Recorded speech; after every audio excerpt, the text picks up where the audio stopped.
సర్వపాప పరిహారం కోసం రక్త ప్రోక్షణం అవశ్యమని, సర్వపాప పరిహారం కోసం రక్త ప్రోక్షణం అవశ్యమని, మనుషులలో ఎవ్వరు బలికి పనికి రారని, పరమాత్ముడే బలి అయి తిరిగి లేవాలని ఆర్య ఋషులు పలికిన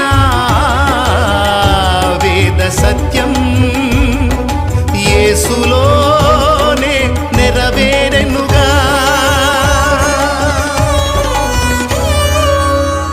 సర్వపాప పరిహరో రక్త ప్రోక్షణమవశ్యం, తద్రక్తం పరమాత్మేణ